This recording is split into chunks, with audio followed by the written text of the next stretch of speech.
Welcome. This is Rayna Neises, your host of a Season of Caring podcast, where we share stories of hope for family caregivers, breaking through the busyness and loneliness of life to see God even in the middle of our caregiving season. I'm excited to introduce you today to our guest, Mark Applegate. Mark is a Christian, a hubby, a dad, and a cornbread cook. He's an IT geek, advocate, writer, and athletic wannabe on the side. His passion is loving his neighbor by helping those struggling with dementia to find hope, tools, and community. He's been married to his super patient wife for 33 years. They have 3 great kids and a polydactyl cat with a right angle tail. Welcome, Mark. Good to have you here today. Thank you for having me. So tell us a little bit about who you've been caring for and what that looked like for you. So I was going to ask about the cat. No, I've been caring for my mom. She was diagnosed in 2009. She passed away on July 2nd of this year, so about 6 weeks ago. I was a part-time caregiver. I helped her in her home some, and then she was placed in a skilled nursing facility, starting in the memory unit and then advancing to the general population, which she was no longer at flight risk. Wonderful lady. She was 65 when she was diagnosed and fought it hard for 14 years. Yeah. My grandmother also had the disease, her mom. My uncle also had the disease, her brother. So I have a set of genes on that side of the family that seems to have the maybe APOE4 tendency to have the disease, maybe. Yeah. I definitely treat it seriously. And that's really difficult because back in the 80s, when my mom was diagnosed, it was all genetic. Now we learn that there's a big component that's not genetic, but there is still that genetic piece. And so it's difficult. I have people asking me all the time, have you been tested? And I'm like, no. I love that you're participating in research and you're in the middle of that learning and being a part of helping people learn more about it and what we can do to cure it one day or prevent it for sure. But for me, I'm just like, until we get there where things are a little closer, I've just chosen not to. So we know my dad didn't have the gene, so I think that helps too. So tell us a favorite caregiving story. Oh, gosh. I got so many caregiving stories. One of the fun ones, Mom was a really fun person, a very big laugher, and we always had a good time every time I was there. Even as things got stressful, she was still wanting to have fun. Came to the memory unit one day. She'd only been placed for, a few months. We really didn't understand what a memory unit was like, how it's kind of a community of shared property, we'll say. Everyone's got everyone else's clothes and stuff. Wasn't used to that, but that's okay. We got to figure it out. But we came in one day and she was missing her dentures. We thought, oh goodness, what do we do now? We put our Sherlock Holmes hats on, looking around in people's cabinets and places. The nurse said, we'll keep looking. She had a very distinct upper plate on her dentures that had a kind of a gold rim around the back of it. It isn't like some sort of grill or something, but it's just something they used to do. It's kind of a highlight on it. So it's kind of a distinct one. You could tell it was hers. Couldn't find it. Thought, well, maybe someone stole it. Maybe they saw the gold and stole it. Who knows? So after about 3 or 4 or 5 days, we kind of gave up on it. About a week later, we came in and I'll be darned if she didn't have her dentures in. We're like, oh, sweet. Problem averted. We can go to the next problem. I got to talking to her and eating lunch and looked at her and because she'd something with her mouth brought my attention to it and it didn't have the gold plate in it. I thought, oh, did they take the gold plate out? And I got looking at it and it wasn't her dentures. It was somebody else's dentures. Yeah. Oh, yeah. It's a little hard to get used to, but it is. There's a million stories like that with her too. But she found a lot of fellowship and community in her memory care, right? Oh, absolutely. She'd been playing the piano since she was about 6 or 8, and she played in church growing up and played the old hymns. And so that was kind of her happy place. She would hop in the piano room, and when she was still kind of mobile and everything, we'd all meet in there and start playing the piano. And I'll be darned if the people that were kind of bed bound, but kind of the ones that their homebodies would stay in their rooms would come out and circle around and they'd mouth the old hymns and smile. And if they couldn't sing them, they'd tap their toe or something, and you could tell they were all being blessed by it. And she always had a glow on her face when she got to play the piano. So that was her way of kind of getting into the community and everything. One of the biggest blessings she gave us is when she was first diagnosed, she said, hey, if I have to go to the nursing home one of these days, as this thing progresses, don't feel bad. She said, I'll find a way to get along with everybody. I'll get to know people. I'll play the piano for them. And years later, when she got there, it all came to fruition just like that. That's great. I find one of the most important things to me as you're caring for people is letting them continue to be who they are as much as they're capable of being. And, I compare caring for my dad and caring for my mom. They was so different. My mom was a homebody. My mom was a homemaker. And so those kinds of tasks around the house and being able to help with the dishes and fold the laundry, all of those kinds of activities were great for my mom. My dad kind of didn't really enjoy that. He wanted to be active. He wanted to be in the yard picking up leaves, or he wanted to be walking the track or playing ping pong. And so I think it's so important to find what they still can do and be able to allow them to continue to be themselves. So I don't play the piano. I wish I had learned to be more musical, because I think it is a gift that lasts your whole life. And music is such a blessing, especially for those with dementia. It is. And it's a neuroprotective thing to learn a new instrument in our age too. So if That's true. or in a foreign language or something new, it's good for us if we do it. Yeah, I have a friend that's older that's picked up the harp. I'm like, wow, that's quite a task, but maybe I'll figure something out to try something new that way. I can play the recorder, and my fourth grade grandson thinks that's awesome. So there you go. That's awesome. So what's one thing that surprised you most about caregiving? Well, dementia caregiving was a lot different than any caregiving ever done. I didn't realize how much of an up and down roller coaster event it was. I'd come in one day and she was practically normal seeming. You could carry on a little conversation with her in the nursing home, and she could remember some of the stuff we even talked about the day before. You come in the next day and she might have her pants over her lower half, or shirt over her lower half, or pants on her head, or any number of things, trying to do it on her own. Or she might be really upset, or she might be mad at someone. And just, I wasn't ever really used to seeing my mom that way. She was always such a timid, nice person. To see her that frustrated was hard to get used to. Just a roller coaster. And again, how long it was. She was headed for 14 years. Like you're relative. It takes its toll. Yes. Yeah, my mom wasn't diagnosed early, and she lived 12 years with the disease. My dad had an early diagnosis. He started with mild cognitive impairment and then went on into Alzheimer's. His was definitely longer than 14 years. Most people don't expect it to be that long. And there is no, unlike a roller coaster, you can't really see where you're going. Yeah.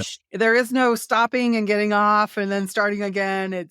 We're just along for the ride, and we don't control where we're going. So it is a lot like a roller coaster in that way, but we don't even get to see where it's going. I was just with my grandkids on vacation, and I was in a round boat that went on one of those slides. And I was like, why are the people screaming? It doesn't even look that bad. Well, then I was the one facing backwards and screaming my whole way down. So I often think it's like riding a roller coaster backwards, because you don't know where you're going and you have no idea what's coming. And like you said, the good days are so sweet, and the bad days can be really tough.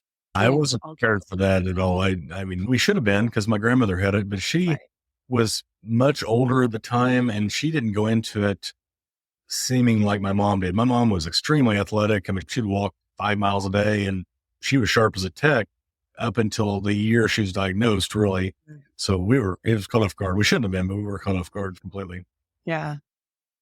I think the changes are just hard. I think they're hard with anybody who's aging, watching them become different than what they've always been. But at the same time, it definitely, with dementia, is at a whole different level. And the emotional side is a huge piece of that. One of the things I love about talking to Mark is how he documented his mom's journey with such love and compassion, but it gives him a chance to go back and see the special moments in a way that I don't have. Both with my mom and dad, it just wasn't something that I probably was equipped to do or even really thought about doing during our journey. I took photos with my dad, but not video. And I think the video has to be such a blessing. So check out digitalcornbread.com, and you'll be able to find the video of his mom playing the piano and so many other sweet ones. I will also link some on the show notes page, so be sure to visit aseasonofcaring.com to be able to check out the show notes page. I just want to remind you that I offer coaching services for those of you who are caring for an aging parent. Coaching is an opportunity to have that clear space and time to talk about what's working and what's not, and for you to problem solve what will make it better. We don't have magic wands, we can't fix everything, but we definitely can make adjustments that help life be easier during this difficult time. I'd love to talk to you more about coaching. If you're interested, reach out on my website at aseasonofcaring.com. Now, back to my conversation with Mark. I know that there's many times, because God's in the middle of everything all the time, but share with us a time that really stands out to you when he really showed up for you.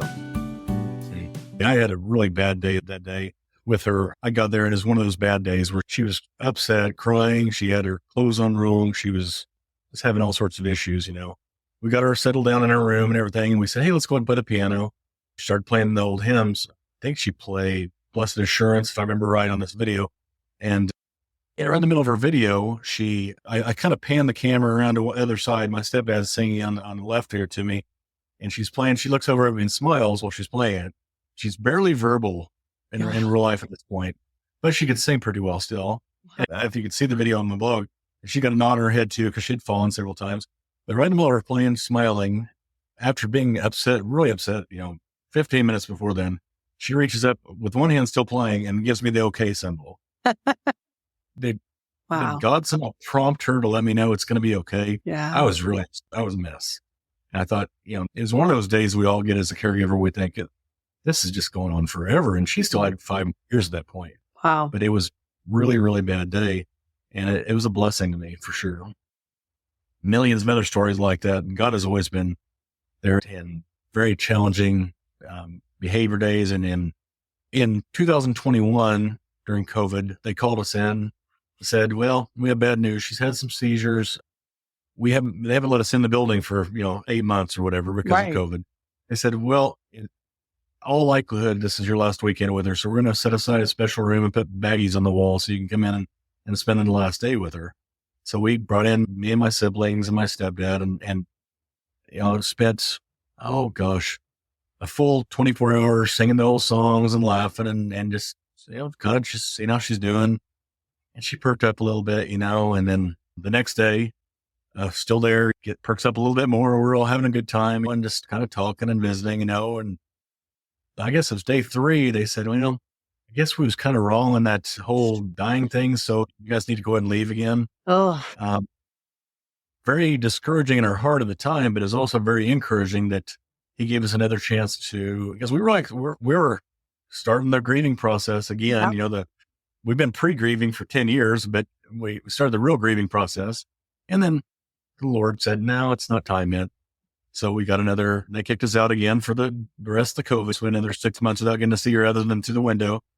But instead of it being a very, very sad, discouraging thing to get kicked out, we kind of took it as more of a triumph that God gave us more time, and we had a good time during that time. Really did. She smiled a lot more than normal and have all sorts of pictures of it and stuff. It's a special time. Yeah, especially because you had been separated for so long. It was like this little respite in the middle that you wouldn't have been able to plan to get. He had to do that for you. Absolutely. Yeah. I love that. It's beautiful to be able to see what joy you brought her, even in the thick of, she was obviously not doing well, but having you around really encouraged her and gave her what she needed to make it through the next 6 months, you said, right? So that's tough, but it's good. Yeah. Then 3, even 2.5 more.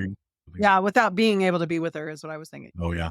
Because window visits, anyone that was going through that journey during COVID, window visits for someone with dementia, they give her iPad.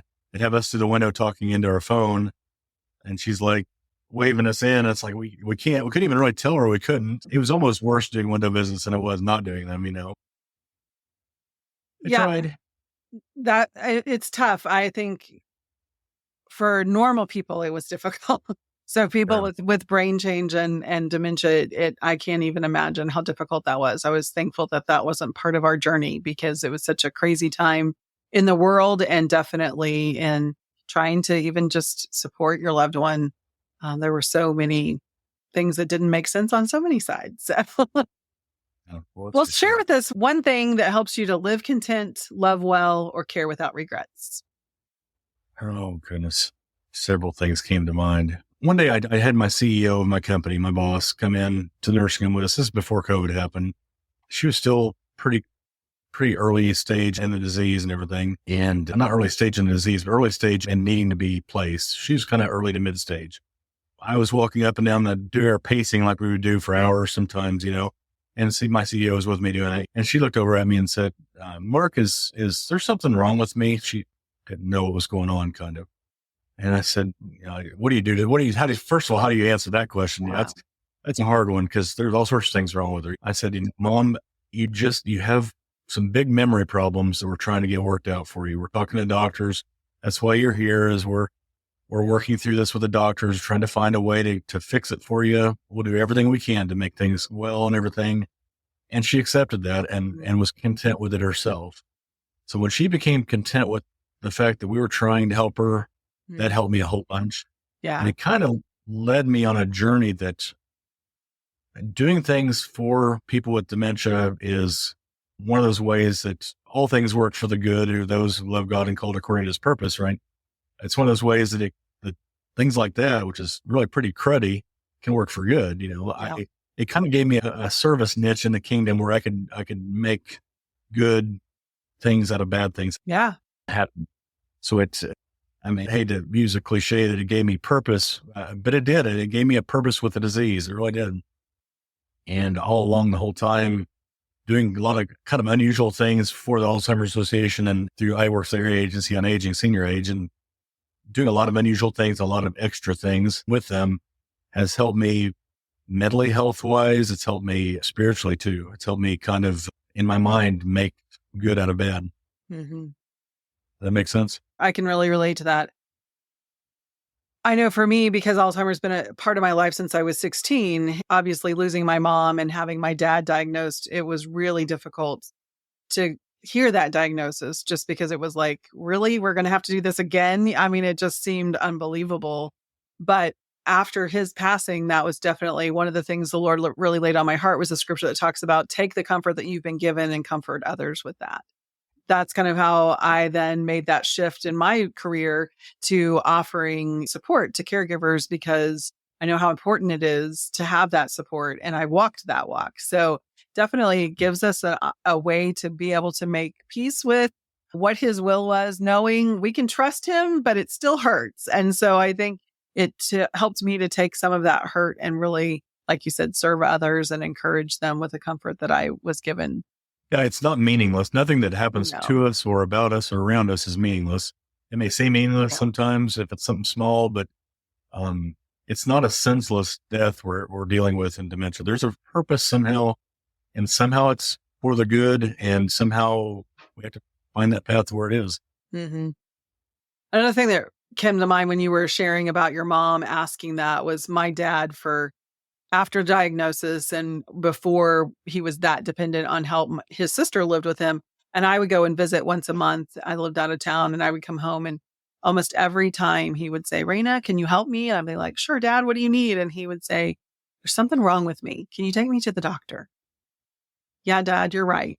Something is wrong and we've been to the doctor and you're taking medicine and we're doing the best we can. But it was one of those things that he was really aware of not being able to think right. For years, he would ask, can you take me to the doctor? And I'd be like, yes, we've done it. It's a tough thing to answer. So I'm glad she took your answer and had peace at that point. It took him a little bit longer to get to that place. But I think that is one of the things that's really interesting about the disease is there are a great number of people that never know that anything's wrong. But then there are others that definitely know that their brain's just not quite working right. Things are wrong. Those people that are in that realm also say, oh, there's nothing wrong and get mad. Seems to me to be a cause of their anger sometimes. They're just mad. They can't get it figured out. And they're trying to use the same brain to figure it out that's broken. Yes. Bad combination. Yeah. That frustration level is really high. And that was something I could see with my mom in that there was a very small window of time when she was very frustrated and she didn't want help because she just didn't understand she could do it. I can do it. I can do it. And eventually she settled into accepting and being willing to accept that help. But it's tough. I mean, I can't even imagine what it's like in that brain. Like you said, it's broken. There's a part of it that's not working, but there's so much of it that is early on that I can imagine how frustrating it would be. Yeah. And being able to help people too. You've been through it a couple times so you can see where they're at almost exactly. Now, you always talk about in the show, if you've seen one case of dementia, you've seen one case of dementia. Yeah. But still, you recognize all sorts of things that are going on.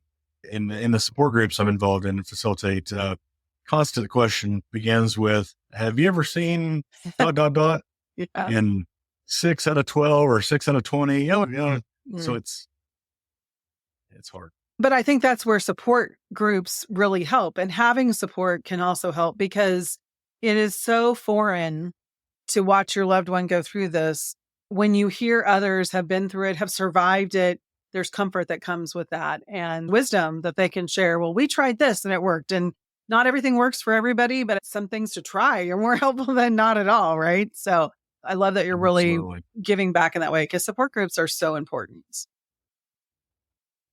Yeah, I love my support groups. And I started facilitating them even before I was ready to do it, probably. So there's kind of a support group for myself that I was doing for them, kind of. Yeah. Most of the time actually was. I told them each, as we start classes, I said, this is as much for me as for you. I know a lot of stuff about the disease, but it's all of our hearts are connecting together today. Yeah, for sure. And I hear over and over again, people in the medical profession, they know it all, but when they live it with a loved one, it's a whole different ballgame. And so that's kind of where you were coming from, is like, I know it on textbooks, but now I'm walking it with you. I'm right alongside you. And it is a whole different thing to have that knowing and that support in that way. If you have one last little nugget of truth to share with your fellow caregivers, what would that be? I talk about it every support group, and Tipa's really big on it in the GEMS video and in different things that she's dealt with. You got to focus on what's left and not what's missing. Every day you got to milk for joy. If you don't, you'll find things that they can't do today that they could do yesterday.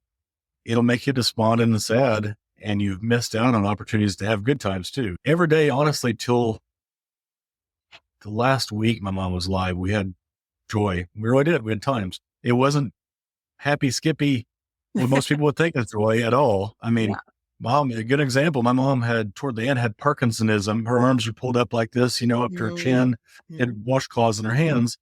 I'd break out my phone, play the old hymns. I'd play Old Red Cross by Alan Jackson, because he had a nice low voice, or maybe one of the Gaithers. And her arms would drop down a little bit. And sometimes every once in a while I'd get a smile out of her and stuff. She literally she couldn't feed herself, couldn't literally do anything for herself. But that was as good to me as a hug would have been, or anything, because I was able to provide for her some spiritual nourishment, some joy. And if I would have been concentrating on looking at the different things that are going wrong and stuff, I wouldn't have made it. It would have been, I can't see how people can. But boy, the tendency is the opposite of that, because it's so easy to see those things broken. Yeah, Around. it is. So. There's always joy, no matter what our caregiving looks like, whether it be caring for somebody with cancer or caring for someone who's been in an accident. There's always those joy moments. And it's a matter of discipline to learn to see the joy and learn to focus in on that. Write them down too. I'll go back and reread stuff too. Yeah. My little blog, it's the main reason I did my blog is so I'd be able to go back and reread and kind of relive it a little bit and stuff. Because especially toward the end, it got harder and harder. And it was good to go back and see some of those good times and some of the videos and stuff, Share with our audience where they can find your blog. It's called Digital Cornbread, digitalcornbread.com. It's called that because digital things are made up of ones and zeros, just on and off switches, a whole bunch of them. And that's what digital things are. It's really a simple concept of a one or a zero and on and off, but it makes a really, really complex thing. And dementia is a really complex thing. I'm a corny person. I got a corny sense of humor. You'll see that in my blog a little bit. Bread is a Christian blog. It's not as evangelistic maybe as I would like to have been, but it had all sorts of unusual audience, and I did it exactly like I did it because of all sorts of reasons. I've written almost 1,000 articles now. I'm in the 900s. I forget what it is exactly. So if I wrote, and they're all long form, so if I did a long form, it'd be a 2,000 page book probably or something like that. I'll never be able to turn it into a book, but it's been a joy. It's been a joy to do, and I'm not by any means boasting about it. It's just been a way I could process the experience and hopefully pay it forward a little bit. So digitalcornbread.com. All right. That's where you can keep in touch with Mark. Thanks again for being here today. We really appreciate just your perspective and encouragement in how you walk through your journey of caregiving. Thank you. It's been great being here. Thank you, listeners, for joining us today for Stories of Hope from Mark. And remember that this podcast has been created to share stories of hope for living content, loving well, and caring without regrets. If you have financial, legal, or medical questions, be sure to consult your local professionals and take heart in your season of caring.